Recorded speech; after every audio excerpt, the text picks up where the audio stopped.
And oh my God. I'm sorry. Let me do it again. And I will always love you. And I will always love you.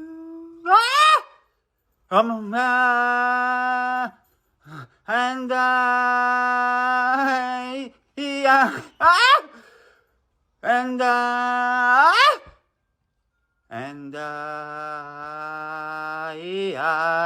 will always, and I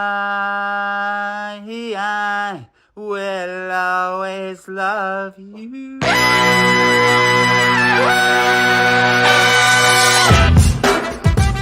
Good morning, sweet world, and welcome to the No Dunks podcast on the Athletic Network. It's Thursday, April 15th. I'm J.E. Skeets, rolling this morning with my top shot hot boy, Trey Kirby.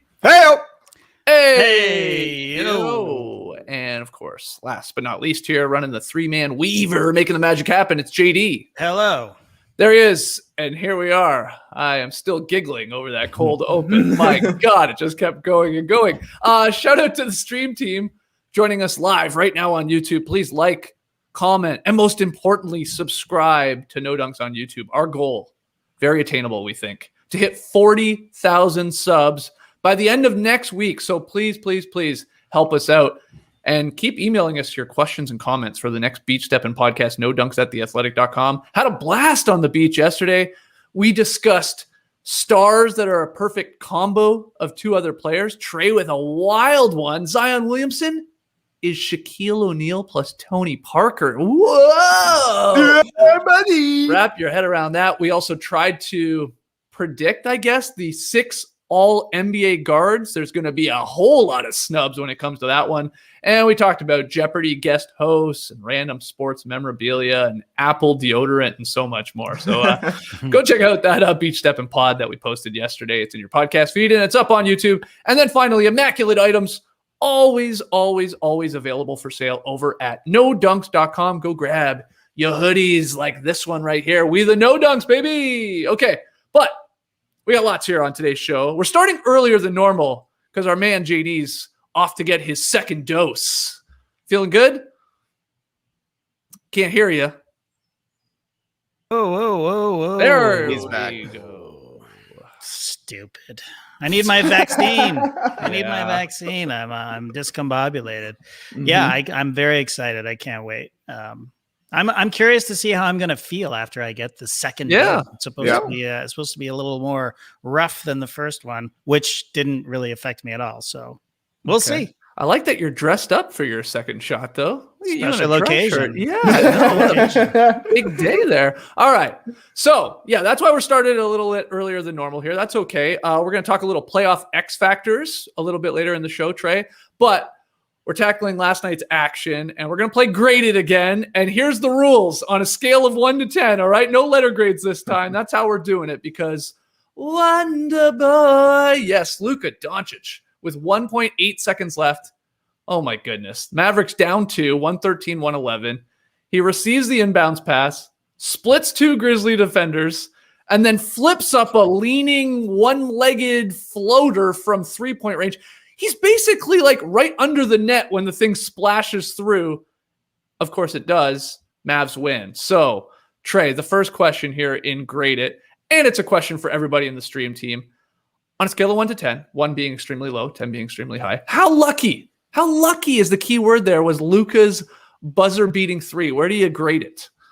I'm not sure if you're allowing decimal points on your grading system here, Skeets. Sure. I'm going to give it a 7.7 in honor of Luka's number. Also, not the luckiest game-winning shot I've ever seen. I think perhaps the luckiest, at least in recent memory for me, Devin Harris, circa about 2009. Somebody strips the ball. I think they're playing against the Sixers. This is the New Jersey Nets era. Somebody strips the ball at about half court. He fumbles it, picks it up. He shoots this same leaning floater from half court. It drops. That's a slightly luckier shot. So I'm going from a 10 down to a 9. Also, apparently, Luka Doncic's last game for Real Madrid before he was drafted into the NBA, he hit a push floater buzzer beater 3 similar to this. So I'm taking it down another spot. Then we're at an 8. Now I'm just going to 7.7 because it looks good.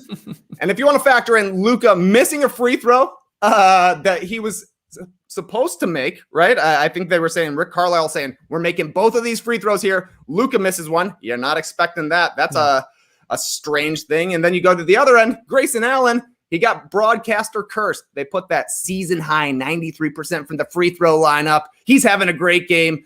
Matt, the Grizzlies are up by 2. Misses both free throws. Oh, baby. That is lucky, I suppose, for the Mavericks as well. But when you got a player named Wonderboy and they make a wonderful play, just how lucky is it? I don't know. Like you said, it's lucky to get it off in time. It's lucky to make it. It's lucky to keep your foot behind the line. If any of those things goes wrong, this is a loss for the Mavericks. Somehow they all went perfectly right. And it just left you saying, what? What? That actually just happened? Crazy stuff. Yeah, I think you're in the right spot here, around 7 or 8, especially with the Grayson Allen, who's a 91% free throw shooter, missing both. So just the setup there. But the actual shot itself, Tim Cato of The Athletic noted that Luka is like constantly practicing like these weird scenarios, like be it shooting over backboards or not even facing the rim or underhanded stuff, like this weird type of like trickery. You know, any scenario that he can concoct there to turn things into a more difficult shot. So there is a little bit of practice. I mean, this is just on the heels of that stupid like viral video of Luka hitting like, I still can't figure out the angle on how he hit that like what appeared to be like a 30-foot shot from behind the backboard after he did some like soccer skills with the ball. So yeah, I mean, that's why it's like this guy sort of practices these weird things. So, maybe it's not all that lucky, but what a wild game. Huge win for the Mavericks too. Obviously, they've had some comments about the play-in tournament over the last couple of days. They're not all happy with it. So you know what? Just get out of it and get into that 6 seed. So they're trying to get up the standings there. Tough loss for the Grizzlies. They should have had it if they hit these free throws. They played really well. But according to ESPN stats and info, 4th tying or go-ahead three-pointer in the final 5 seconds of the fourth quarter or overtime in Luka's career, including the playoffs. Got a lot of them already. That's a lot. Okay, fine. I'm taking this down to a 1. 0 luck. Wow. He says, I didn't even get a look at it. I was surprised it went in. I don't know, man. We see that picture. It looks like he's focused perfectly on the rim. It looks like an impossible shot for anybody besides somebody like a Luka Doncic who is practicing these crazy things. That was just incredible. And yeah, the Mavericks had a lot to say recently about getting out of the play-in tournament, but honestly, I kind of hope they stay in there because I would love to see a one-game playoff matchup between these two teams. That was fun to watch, the differing styles. Obviously, the Mavericks want to shoot some three-pointers. They weren't dropping for the majority of the night. 3 for 10 for Luka, 2 for 9, obviously, before he made the game winner. Maxi Kleba was getting set up some tasty dishes from Doncic. Brick City, 2 for 9. Looked like they could have easily lost this game because Valanciunas was doing his thing on the other end. And I think, obviously, we talked about it in the pick and payoff picks yesterday. Valanciunas is a problem for Porzingis just because of the physicality and the girth and the size he brings and, the Bash Brothers tendencies, I guess you would say. It looked like the Mavs were going to drop this one because they were getting out physical by the Grizzlies. But, I like offense. I love seeing some shooting, baby. Those points matter when it really counts. So, yeah, I hope these two teams stick in 7 and 8 and we get a classic in that play-in tourney. This was funny timing, too, because someone had just either tweeted at us, our No Dunks account, or maybe it was me, or maybe it was even an email. We're getting a lot of, maybe it was in the YouTube comments for all I can remember. But somebody it was a digital interaction. Yeah, somebody pointed out, Trey, and I thought it was a great point. They were like, it's such a shame that Luka has such a cool first name, Luka, and we basically just go with that now. That's all we call him. Whereas Wonderboy is such a great nickname for him, and he does things like this. And they said this prior to this shot last night. This happened in the last couple of days. And I was like, oh, yeah, I forgot. I was always leaning into calling him Wonderboy and singing a little Tenacious D. It's obviously up on his basketball reference page and all that. It's not like we came up with it, but it's like, that is a good nickname. And, he's just Luka. But I like that we can sprinkle this in every once in a while. Cool hand Luka, you always see appear after something like that. What a shot. And again, just so weird to see the guy shoot the ball from the three-point line, and when it goes through, he's in the paint. He's 2 feet away from it because his momentum is just taking him there, and he's obviously got the floater.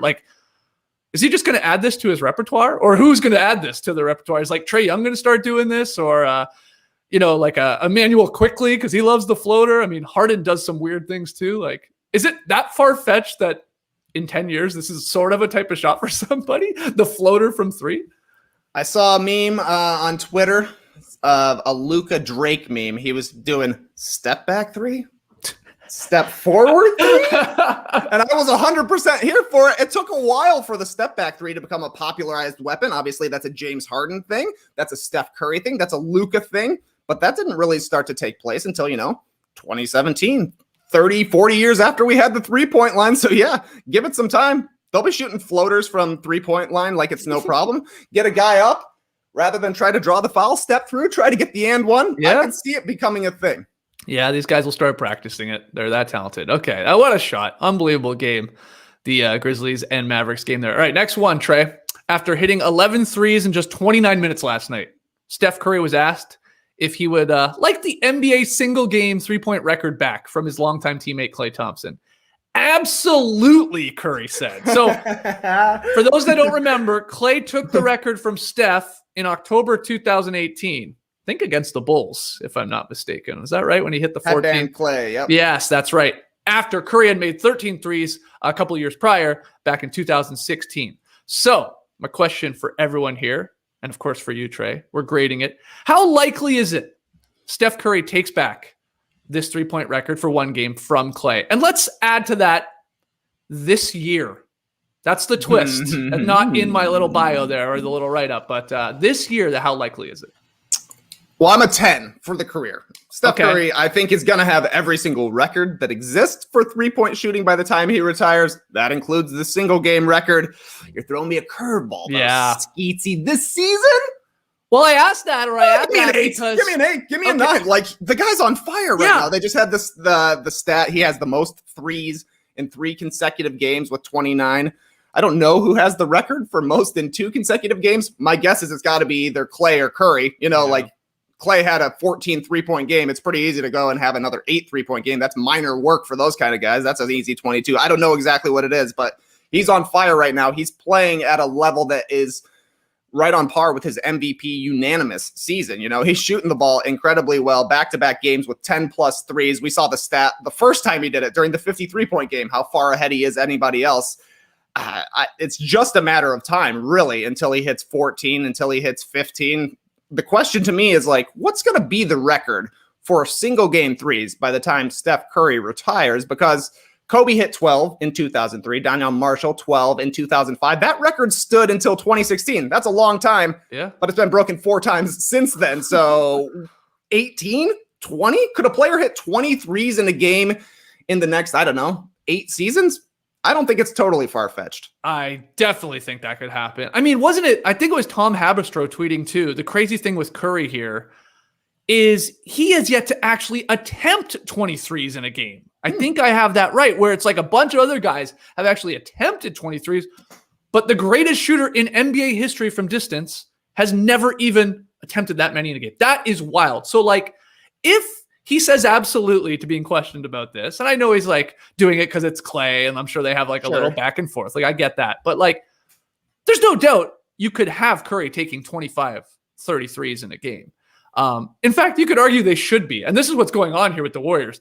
They're maybe doing what they should have been doing all season long. And it's just go through Curry and let him shoot as many threes as possible. He's obviously in a groove right now. He's shooting 46% from beyond the arc in this month on a ton of attempts. But yeah, Trey, I think I would put this for this year, this streak he's on, man. I'll go a little bit lower. That's a lot, man. Holy crap. 14. So you'd have to hit 15, really. I'm not taking a tie. This year I'll put it at a 6, but you're right. I go way higher for him in his career here because if he wants to, that's all it comes down to me is does he want to? Does he just want to be selfish for a night and just take 25 threes? Because he could hit 15 of those. There's no doubt. Easily. That's below his average. So this is wild. He's on an awesome run here. Last night marked the 8th straight game Curry has scored 30 or more points. That's the longest stretch in his career. And yeah, all these threes dropping. He's averaging 40 points per game. in this month. He's running away with the player of the month honors, I think, right now. So yeah, we're a little early. We're only halfway through, but man, unbelievable. So let's hear from you guys on that one. And I like the Trace question too. Like, what will be the highest we get in the next? Let's just call it 5 years. Will this record, Klay's, stay?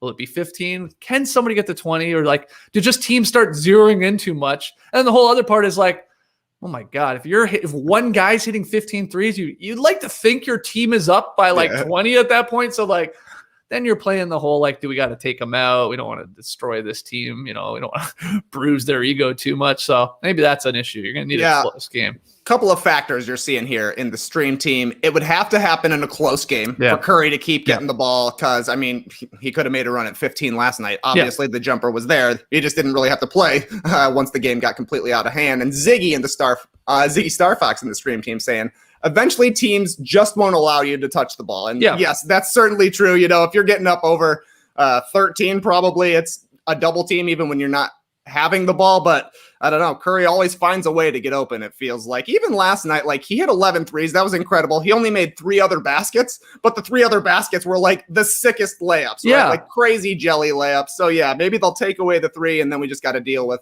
some crazy English off the glass or something like that. I got confidence though. Steph Curry, he's going to have every record, every single one, Skeetsy.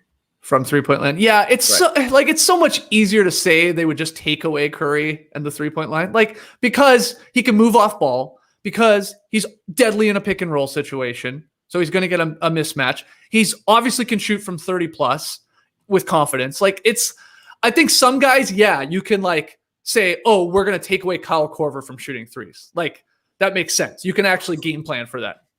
I don't really think you can really truly do it with Steph Curry if he just wanted to still get a shot off. Like, he's going to attack. He's going to find open guys. Like, he's not selfish. But if he wanted to, absolutely, he could go for it. So I don't know about that part, but great stuff in the stream team. I love it. All right, let's keep it going here. Next one. We had Joel Embiid and the Sixers topping the undermanned Nets. I mean, there was nobody playing for them except Kyrie, really. No Harden, no KD, no LaMarcus, no Blake.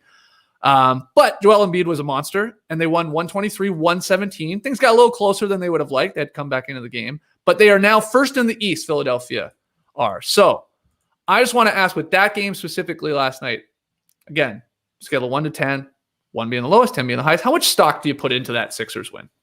I still got it at about a 6, just because of how good Joel Embiid is. And to me, there's a lot of players missing from the Nets, but the players they would be bringing back, they don't really answer the question of Joel Embiid. 39 last night, took 29 shots. That's a lot. Only made 13 of them. That's under 50%. That's a pretty decent job if you're just looking at that, but also 11 free throws, which Embiid knocks down. And as Kyrie Irving said after the game, they are who they say they are defensively, because when Joel Embiid plays, the intensity is there, the presence at the rim is there, and they've got a defense. They've got a defense that's going to be there, and they have Joel Embiid, who the Nets just do not have an answer for. It's not going to be Jeff Green. Obviously, he can't guard Joel Embiid. DeAndre Jordan got a taste last night. That's a no. So who's it going to be? LaMarcus Aldridge? Maybe. I'll take Joel Embiid in that matchup. Head-to-head, Blake Griffin, too small as well. Kevin Durant, maybe he'll have to stick Joel Embiid a little bit if he's playing the 5. That's a tough matchup for KD.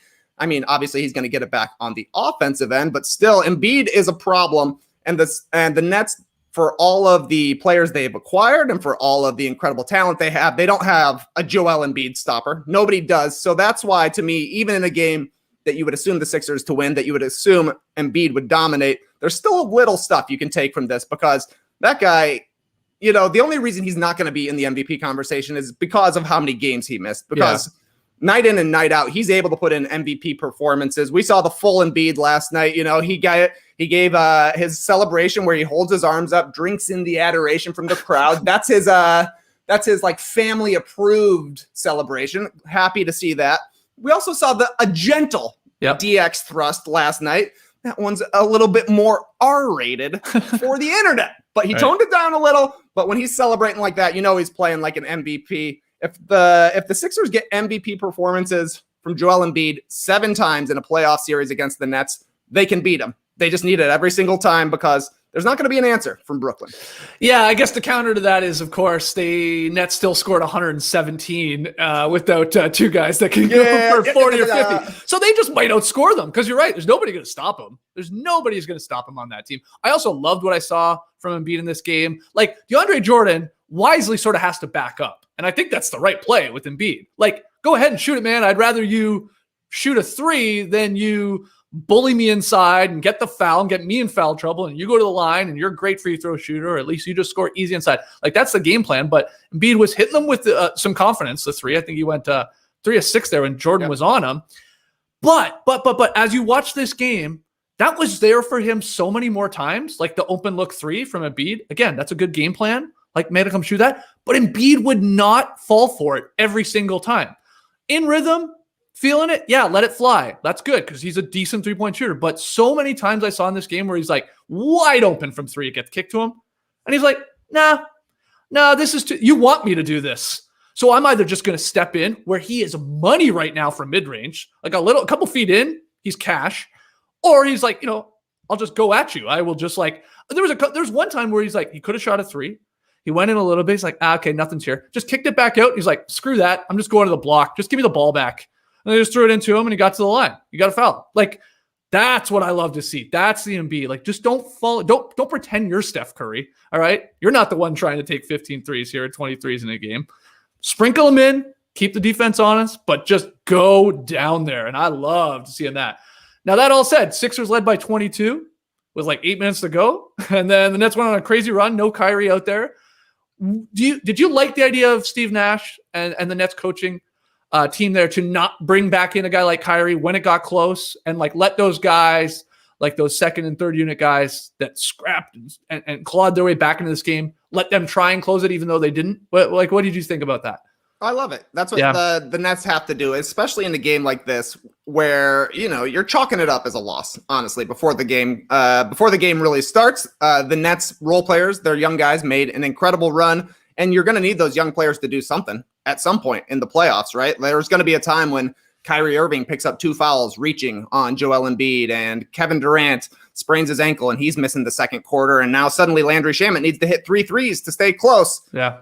They have a little bit of confidence now that they can at least put a run together against a good Sixers team. I don't think that the young guys we saw last night are going to have huge roles in the playoffs, but you need everybody come playoff time. Once it's in the postseason, you're going to have to get just little contributions here and there, and it's better to have a little bit of confidence that you've already done it at some point in the past when it comes to the future. All right, our next one here. Julius Randle scored 32 points. He seems to do that every night now as the Knicks did a good job of limiting Zion Williamson. They beat the Pelicans 116-106. So, my graded question for this one, and everyone in the stream team, everyone listening and watching later, how much of a lock is Julius Randle's MIP win? My favorite award, most improved. Like, again, 1 being low, 10 being lock it in. He's winning it. Where do you put it? I think it's close to a 10 because Skeets, I'm embarrassed to even say this around you. Yeah. The other day I was thinking, how come nobody's talking about most improved player right now? What? Oh, I was that thought crossed my mind. It doesn't seem like there's any buzz right now. No, right. It's certainly, perhaps that's because we've got a little bit of a race for Rookie of the Year, right? With LaMelo Ball going down. Is Anthony Edwards going to catch him, et cetera, et cetera? We've got a race for the MVP, so people aren't focusing on most improved player. You're not hearing a lot of 6-man talk either, but we can get into that at another point. So when I saw this question in the doc, I was like, oh, maybe that's why we're not talking about most improved player at all, because Julius Randle, he seems like he's the guy. We're talking about career highs across the board in his 7th season in the league. That's the definition of improvement. The Knicks are better this year. Julius Randle plays more defense this year. He's brought some leadership to the Knicks. He's got a willingness and an ability to make clutch plays. This one, it's a lock to me. He's one of the best stories of the season. So yeah, I'm 100% in on Julius Randle making his first All-Star game and taking home MIP. I'm 100% a 10 on this question. He's winning it, and deservedly so. Though, now I feel like I jinxed him because go back to like the first month of the season, I think we were saying Jeremy Grant was a lock to win MIP. He was. Obviously going to Detroit, putting up incredible numbers early on, and he's maintained a pretty good level there, but I think people have stopped caring maybe, of course, as much about the Pistons. And Randle's doing this on a winning Knicks team, which is something we haven't been able to say in a long time. And like, you just watch him and you're like, God, he is better. Like this guy, like I love like even his post-game quotes. He's like, well, I'm the leader of this team. Like he talked up Alec Burks last night. Alec Burks, who had another monster game, coming on late, hitting huge shots, hit a crushing 3 late. But like Randle's like, as the leader of this team, I want to feed him, get him going when he's got it going. So like, anyway, I think it's a 10. I hope I didn't jinx him because I'm pretty sure he's going to run away with this one. Jeremy Grant will get some votes, and there's some other guys too. You can play the what about this guy with this award until you're blue in the face. But yeah, Randle's winning this, and a nice win there from the Knicks as they try and stay out of that play-in tournament, and they're doing a great job so far. All right, final one. I hate to do it to you, Trey, but I got to. The Zombie Raptors got the win last night. That's what we're calling them now. We thought they were dead, but they are still there. The Cinderella Wizards, as we're calling them, are somehow in this race. And then your Bulls lost. The Cinderella Wizards win, I should have added there. And then your Bulls lost to the Magic. Of all teams. To James Ennis III and Wendell Carter Jr. It was a bad Bulls loss. Even though, I was watching a lot of that one. I had it on. I was flicking back and forth. Zach LaVine, started doing Zach LaVine things. And it got a little close, but Magic closed it out. Anyway, the question is, on a scale of 1 to 10, how confident are you here on Thursday morning, April 15th, in the Bulls holding on to that 10th seed with the Zombie Raptors and the Cinderella Wizards breathing down their neck? I'm shook, Skeets. Oh, boy. I am 100% shook. I'm AJ Styles in the boneyard. Celebrate! This thing's over! This thing's over! No! That's the Undertaker. Boom! Dong!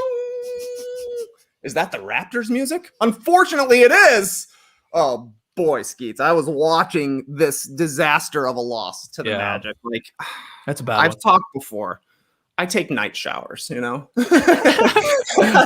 take night showers. I got out. It was almost time for tip-off. I'm like, they got to beat the Magic. I got to do it. I got to put on a Bulls shirt. Put on a Bulls shirt last night. Oh, God. They needed me, Skeets. They lost to the Timberwolves this week. Yeah. They now lost to the Magic. This should be a 0. This was disgusting stuff last night. A revenge game from Wendell Carter Jr. looking like they should have never traded him. Not guarding James Ennis. The guy made a ton of threes. I think he hit 5 of them. They were all wide open. This was rock bottom for the Bulls. But Skeets, I am grateful for this opportunity because anyone can practice pure positivity when things are good. It's when the chips are down that it becomes tougher to have faith. That's why I got to give this a 10. I haven't wavered on the Bulls making the postseason once this year. Yep. I'm not starting now like Matt Austin dressed as George Michael says. You got to have faith, faith, faith. Yeah, you got to have faith, faith, faith, faith. Buzzies. Wow, it's ugly right now. It is ugly for the Chicago Bulls, but I cannot give up on them. No doubt the Raptors have me scared. I said it, I think, on the trade deadline show. When they didn't trade Kyle Lowry, I was like, uh-oh. I was planning on the Raptors getting significantly worse at the trade deadline. That would have really helped the Bulls. They didn't do that. Lowry will be back eventually. I don't know about the Wizards. The Wizards are weird to me right now. They're winning a bunch of games, and they're doing it basically around Russell Westbrook. If you build your team around Russell Westbrook, somehow it's going to succeed eventually. I don't think they're quite as realistic to catch the Bulls as the Raptors are, but trust me, I'm 100% confident right now and also 0% confident right now. Wow, you're torn. Yeah. You're in Bruglia. You are very torn right now. Yeah, it's tough with 2 teams on their ass with these brutal losses, and that was just disgusting. You see the final score even of the Bulls game, and it's like it wasn't that close. The Magic were kicking their asses. Yeah, you mentioned LaVine. He was faking the funk. Where were you the first 3 quarters, buddy? That's honestly the problem with the Bulls right now. They're not getting any production from anybody who isn't LaVine and who isn't Vucevic. And LaVine right now seems to me trying to fit in Vucevic, letting him kind of carry the team for the first 3 quarters, then turning it on at the end. The Bulls just aren't good enough for that. They need him to go and try and have 20 and a quarter every single quarter. I would find it extremely ironic if the Raptors somehow came back to snatch the 10th seed from your Bulls when all season long you're saying the Bulls are back, the Bulls are back, the Bulls are back. Then in the graveyard match, in the casket match that we had last week, your Bulls buried the Raptors. They were dead. They were done. And then if they actually came back from the dead, they're back from the dead as the zombie Raptors. It would just, I would hate to do it to you, but man, I would be pumped too. If it was the Raptors, not the Wizards. Get out of here, Wizards. Don't ruin this part. They probably will. You watch. They probably will. Well, both of us will be like crying here on the final. We're going to have to both be Wizards fans, unfortunately. Yeah, I've been saying Sea Red this whole year. Turns out it was Wizards Red. Oh, God. God, right. Yeah, right through the heart. Right through the heart. All right. So that is great. I'm loving this segment, guys. Thanks to everybody dropping their numbers in the stream team too. And don't be afraid there in the YouTube comments to help us defeat the algorithm to weigh in on all of those. Okay. This is going to be a little fun here. This was inspired by our good buddies, Ben Golliver and Michael DePodpina at the Open Floor podcast. They were talking up playoff X factors. And I was like, damn, that's a good topic. Let's start doing that ourselves. So I thought we could name a couple of guys that you think could be a real playoff X factor as we gear up here for the playoffs. And you can go anywhere with this. You can go sort of the elite teams, the middle of the pack teams like our Bulls and Raptors if you want to get crazy, though that's a little more difficult to say somebody on one of those rosters is an X factor to make the 10 seed. But who the X factor is Tomas Satoransky. I think Kevin Birch could be a difference maker. He actually was for the Raptors. That's the crazy part. Hey, it turns out when you have a center, it's not a bad plan there. Anyway, who do you want to start with, Trey, as a playoff X factor? Playoff X factor for me, let's go out west. Doesn't feel like the Nuggets have a realistic title shot right now with the injury to Jamal Murray, unfortunately. But I do think they can still win a playoff series and make things tough for their opponents further on down the line.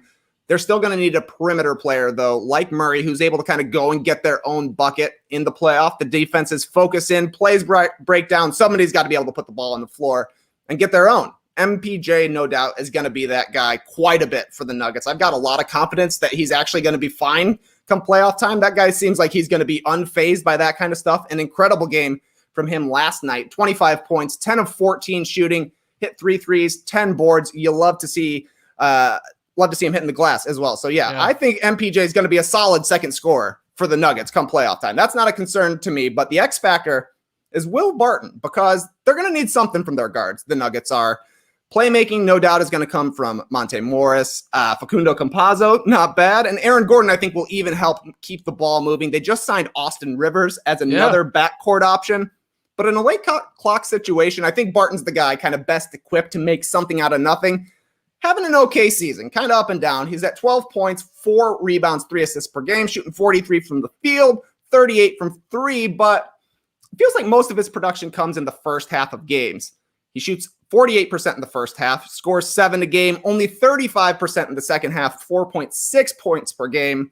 You can't expect Murray-like production from Will Barton every single night, but you got to have him be able to show up in the second half and be kind of a dynamic player. And, there are going to be times when they're double teaming Jokic saying, anybody else beat us, anybody else. We're not going to let Michael Porter Jr. get a wide open 3 from the corner. Things have broken down. Will Barton, what can you do? Is he going to be able to do it come playoff time?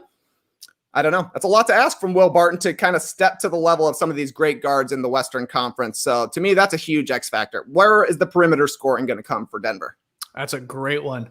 I'll stick with a guard in the West for my first one here. And you can back me up on this, Trey. I had this name in the document last night before he went out and hit a game winner against his former team. I'm going Reggie Jackson. Which, my God, that is something you do not want to hear. Reggie Jackson is your playoff X factor, but I think it's a little true. Now, I know they went and got Rondo. You got Patrick Beverley, who's out for a couple of weeks. He fractured his hand. They need Reggie to be aggressive here, to attack, to score, to play make a little bit. And he's doing a pretty good job. Reggie Jackson, I don't think a lot of people realize this, was almost out of the rotation. He was not playing a lot. They did not have a lot of faith in him, but he's sort of been like, because of that injury to Beverly and a couple of other guys, he's sort of been thrust in there and he's doing okay. He's averaging 16 points per game, 4 assists, shooting ridiculous numbers from distance. He's shooting 47% from 3 over his last 12 games, 10 of those starts. So I think Reggie Jackson, again, Rondo's going to get some of those playoff minutes. It's playoff Rondo. That's a thing. And then Beverly might be back, but Reggie really helps them when he can hit the 3, of course. And I had to check because I had forgotten about Reggie Jackson in last year's playoffs. Trey, I don't know if you remember. He barely played in the Nuggets series. He played a combined 30 minutes in a 7-game series, and I cannot remember him being hurt because he played in the Mavericks series where he was actually really solid. He hit a lot of threes in that series, hit 16 threes in that 6-game series, a lot of it coming off the bench. So there's a role there for Reggie Jackson. Again, it gives me some pause, some concern saying Reggie Jackson is a playoff X factor because I don't truly believe all the time in Reggie Jackson, but big game winner last night. They were pumped for him against his former team. I know Taz talked about it on What You Need to Know today. There was there was a feel-good win, a bonding win for the Clips with no Kawhi, no Paul George, a couple of their other guys. So I'll go Reggie. I guess in a weird way, I'll go Reggie/Rondo just to get some playmaking and hopefully some three-point shooting there from your point guard position for the Clippers. I think it's going to be Rondo over Reggie Jackson. Yeah, personally, just from watching last night's game, I think it's hilarious. Like you mentioned, no Kawhi, no Paul George, but also no Marcus Morris, no Serge Ibaka. Clippers are missing their top 4 scorers. So Reggie Jackson just had himself a Reggie Jackson game. Led the team in scoring, 29 points. Led the team in shots, of course, 24 shots. Hit the game winner on an ISO and a pull-up. Yep. 1 assist on the evening for Reggie Jackson. 10 total for the Clippers. They carved up the Pacers with passing on Tuesday against Detroit. It was Reggie Jackson saying, I got this. He is willing to say, I got this. And that's why the Clippers wanted to bring in Rondo, right? They wanted their point guard to be somebody who gets everybody involved rather than just himself involved. But you need a guy who can score with the ball in his hands. Reggie Jackson would be incredible on the Nuggets right now, just to have somebody who could go and get to the hoop and pull up and hit a shot. But yeah, Reggie Jackson can catch fire. Obviously, he's got the confidence to take a clutch shot if the Clippers need it. Yeah. It'll be interesting to see which way they go, whether it be Rondo, Reggie Jackson. Surely both of them will get a chance. Yeah, I think so. He'll be coming off the bench in playoff series, but he needs to hit threes. He needs to be given that opportunity because I think that helps when you've got Kawhi and Paul. Bodies start loading up on them. They're going to kick to those guys, and they got to knock them down. So there's a small X factor for me, Reggie Jackson, in terms of the Clippers going very, very far. All right, who else you got? All right, my other X factor, let's go to the Eastern Conference. The Heat, 7th place right now. Quite possible they end up drawing the Sixers or the Bucks in the first round of the playoffs. Tough for their title chances, but they've got as good of a chance of upsetting one of those teams, I think, as any team in the East because they've got the best option for guarding Giannis and for guarding Embiid in probably the whole conference. My X factor, Bam Adebayo. Yeah. I don't think the Heat would be favored in either series against the Bucks or the Sixers, but Bam's got the size and the speed, the IQ to hang with both Giannis and Embiid. He basically played Giannis to a standstill in last year's playoffs. That's how the Heat were able to take that series so easily from the Bucks. Going to need Bam to be at an all-defense, borderline all-NBA level in the playoffs if the Heat are going to pull off another shocker. Doesn't seem like a long run is in the cards for Miami this postseason, but it didn't feel like that last year either. They've got the recipe, though. They play great defense. They shoot a bunch of threes, and they try to shoot free throws.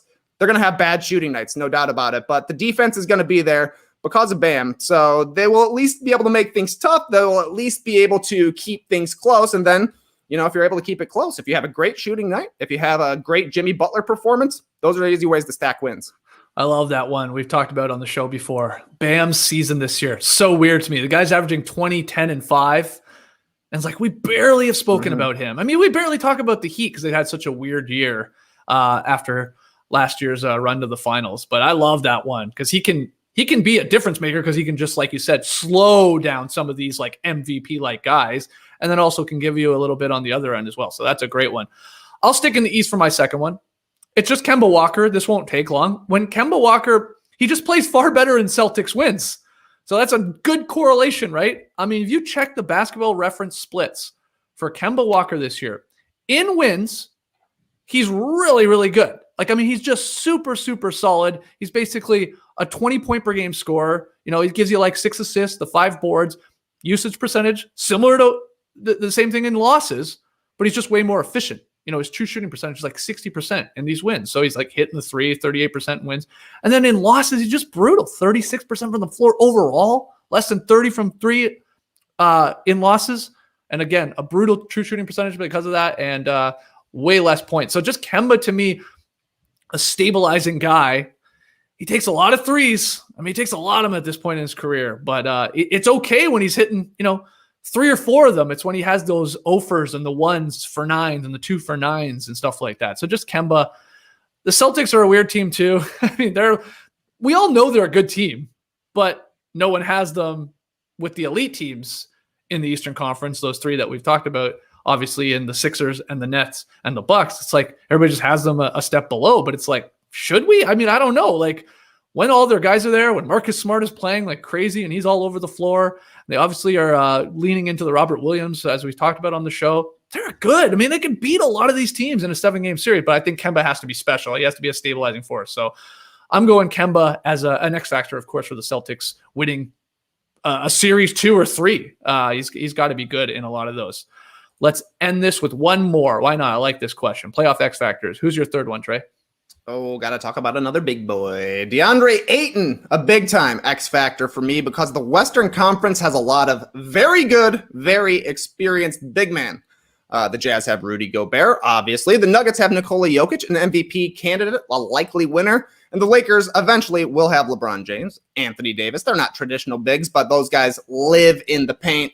So for the Suns to make a deep postseason run, they need the DeAndre Ayton that they saw against Gobert and the Jazz earlier this month. He had 18 and 12, played 41 minutes in an overtime win for Phoenix. He had 7 offensive rebounds in that game. He was playing really physical. He was playing with a lot of force, and those offensive rebounds kept the Suns in the game for a lot of that win against the Jazz. Booker, Chris Paul, they're going to perform, but there's got to be a bit of an interior presence for the Suns, and that's got to come from DeAndre Ayton hitting the glass, playing defense, protecting the rim, rolling to the rim, scoring inside when he has a chance. That's a big ask for a guy making his first postseason appearance, but that's why you draft him number 1. That's why the Suns want to have a big guy alongside Devin Booker in their long-term plans. They need somebody who's going to be able to hold it down defensively and, put up a double-double on the other end as well. So a lot to ask from DeAndre Ayton.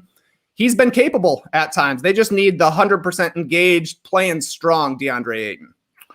My final one is Tobias Harris. I think we saw a perfect example in last night's game that the Sixers love the Harris versus Harris matchup, and they're going to seek that out. I'm talking about Tobias versus Joe. That's a matchup they're going to hunt, and he has to deliver. I mean, especially if these two teams meet, the Sixers and Nets. He has to give them, because we talk about the Nets may just completely outscore them no matter what Embiid's doing. Well, then you're going to need 25 a night from Tobias Harris in a playoff series against them. He had 26 last night. Shot great, 11 for 17. Now, there was a worry late. Furkan came in and replaced Toby in the final couple of minutes. Now, Doc Rivers said Harris was limping around. Harris said he's got some discomfort in his knee. It's a little aching, I believe he said. So hopefully that's nothing serious because they need Tobias Harris, because late in game situations, when the defense is going to literally just throw 3 guys at Embiid and load up on him, then they need a playmaker and they need a guy to get a shot. And it's not Ben Simmons. I mean, he can create for other guys, but he's not going to be like taking a little step back 3 or a step back jumper any means. Tobias has all season long, and I believe can in a playoff series. Well, I'll go Toby for the chances of the Sixers to get by, let's say, the Nets in a conference finals or a second round matchup whenever they were to meet. He has to be huge. He has to be huge. So we're picking some bigger names here as playoff X factors, but I think that's what it is. Like, you could go, Tyler Hero needs to be special for the Heat to do things, or pick the 7th or 8th guy hits 6 threes in a game. Yeah, of course you need that as well. But it's like the guys that are not the superstars, but the Tobias Harrises, the Drew Holidays, even the Middletons, they have to be special, especially when you want to take down a team like the Nets, I think, that have 3 guys that are elite. So we will see. Let's hear from you guys, though. I know a lot of teams have 1 star. There are a lot of teams that have 1 star. There are a few that have 2. There's one that has 3 right now. And that's the thing is when you're one of the teams that has 1 star, you need somebody else to kind of play at the level of a 2nd star, especially come playoff time. The role players are certainly important. Strength in numbers, as the Warriors said, and they proved it year in and year out. I remember a 20-point Sean Livingston game in the finals, that kind of thing. But for the entirety of the playoffs, it's all about those big money players showing up in big money moments. Yeah, and as we get closer to the playoffs, if we know the actual matchups, we'll really get into the nitty-gritty with in that particular position, maybe that's an X-factor player, like someone lower on the roster there. But until we know who's playing who, it's sort of tough to do. Though I will say, I might as well give our boy Ben a plug, right? I just got this book yesterday, Ben Golliver's Bubble Book. Oh, Yeah, bubble ball. Ben's bubble ball. Yeah, inside the NBA's fight to save a season. I haven't started it yet, but shout out to Ben Gulliver for sending that over. I can't wait to dig into that one. Ben Gulliver's a fantastic writer. He's a good podcaster too, so I can't wait to read this book. He was down in the bubble the entire time. We had him on when he was down there, right? Early on. So we'll have to have him back to talk about this book. Yeah, he's letting that flow go right now. Oh, yeah. Oh, I don't remember Ben Gulliver having a mop top at all during his media career. The game has changed. You think he's inspired by Lee Ellis's locks? And he's like, yeah. I can do that. Nice. Too quick. Great stuff. Let's hear your playoff X factors as we gear up for the playoffs. Let us know in the stream team. Let us know in the YouTube comments. Okay, Trey, it's time for Tweet of the Night. Tweet of the night. Wow. Twitter. Tweet of the night. Basketball adjacent, we will say. This comes to us from Kim Bosson via Sam Unono. Here are Team USA and Team Canada's closing ceremony uniforms for the Olympics. Obviously, the Olympic athletes from the NBA who make their national teams would be wearing these in the closing ceremony, Skeets. What do you think about this Canadian closing ceremony look? A straight up jean jacket. Straight up denim. Yeah. There are other looks I want to point out. Like there are a bunch of other like outfits. I saw that Team Canada in theory will be wearing like some sort of like more simple, like red, like shiny jackets and like windbreaker type stuff and like decent t-shirts. But yeah, I guess they will in theory have the option to wear these jean jackets. I do not really like them. I also am not the biggest fan of the jean jacket look, the Canadian tuxedo. But I have a weird feeling because I saw a ton of people clowning these, right? Like everyone's like, these are stupid looking. Like these are ugly. I think these will be like massive hits in Tokyo at the Olympics. That is my prediction. Like these will be like, people will want them. I'm just throwing it out there now. I don't think I would, but I think people would. So yeah, I'm a little torn. JD, I don't know how you feel about that, or what do you think of these things? Yeah, I don't like them. I love them. This is the perfect thing to wear to dust off coming out of a pandemic, going to a foreign country for the first time. You put on the only thing that still fits you, your favorite jean jacket, man. It's the most Canadian thing ever. I mean, when I saw this tweet earlier and people clowning them as well, and at first I was like, oh my God, it's really phoning it in here. But then, especially the front look, with this. Yeah, the back is better, right? The back is good. I don't mind that, but the front of it, I turned off immediately. But then you look beyond the jacket, and then there's this really cool T-shirt with the black maple leaf with the gold around it. I'm 100% buying that. Yeah, I mean, I might not. Cool. And then you were talking about the there we go. The red jacket. At first, I was like, what? It looks like rubber. But then I looked at the high def version of it and I was like, oh, it's actually pretty cool. I mean, the Olympics is the perfect time to drape yourself and you're the flag of your nation. So why not? I mean, I saw a lot of people clowning the Americans. Is this their sailing team here? Or? It's like, well, they look like sailors or astronauts, looking up to the moon. But then again, it's just, I don't know. I like the moon. I like NASA. It's like one of America's greatest achievements. So why not be inspired by that? And look at this. There's a fanny pack. There's an official Canadian fanny pack. Trey Kirby loves that. Yeah. I love this look right here. I do like Canada committing. They're saying we're wearing white pants to the closing ceremony. Yeah. You can lock it in. It's going to be hot. You got to keep cool out there. I would wear this entire outfit from the hat to the shirt to the pants and the fanny pack around my shoulder. And also, let's not forget previous Canadian outings. Like this is Beijing from 2008. Okay. That's brutal. That's horrible. Okay. Awful, right? And then this is Barcelona in 92. Look at their hands. They've got Canadian flag gloves. They're wearing one glove and holding up a maple leaf. It looks like claws, like So anyways, these are awesome compared to some of them that have come out.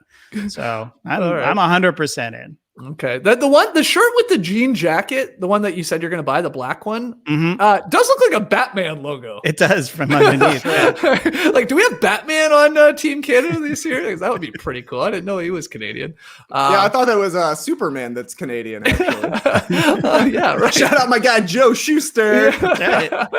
Good call. Okay, so yeah, well, let's hear from you guys. What do you think? In theory, you're right, Trey. If the Canadian basketball men's team and women's team, they would be wearing those, and of course the dream team would be wearing the American versions there, the astronaut type slash sailor. What do you think of those ones, Trey? The American version? Well, they look like Ralph Lauren designed them, I'll say that. Yep. I love to see a tucked in shirt. They're going even further though. Is this a tucked in jacket? Sort of. Almost. I think it's sort of spreading. They're all got their hands in their pockets, all of them, and it's spreading the jacket away from their crotch area, I guess, to show off the belt, which I actually think is kind of hideous. It looks like an old tie that has been wrapped around. Yeah, also like with the white pants. Yeah, I guess everybody's going for light colored fabrics to keep cool. I don't know. I mean, when you look at a Ralph Lauren fit, it's just like it's Americana to the extreme. That's his thing, right? I would have liked to see them go with those crazy wide leg denim that that we've seen him wearing like during a runway show, and everybody's like, wide leg denim is coming back. Look at this old man wearing wide leg denim. Maybe they've got that as a secondary fit, much like the Canadian team has as well.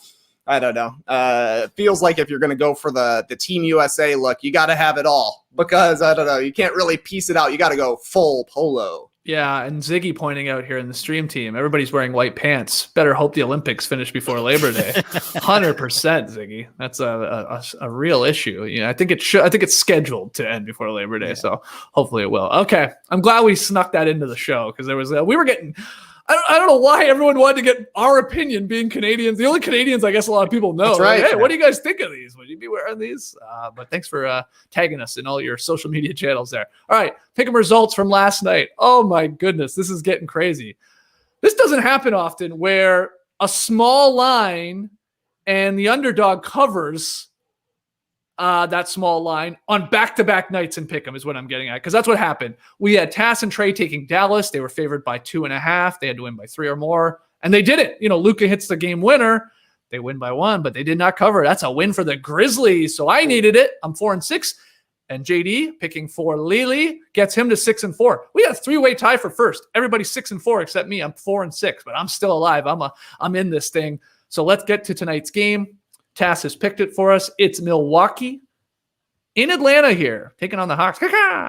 Milwaukee, the Bucks favored by 6.5 points on the road. JD, let's start with you for Lily. What do you like tonight? I like the Hawks. I think they'll cover.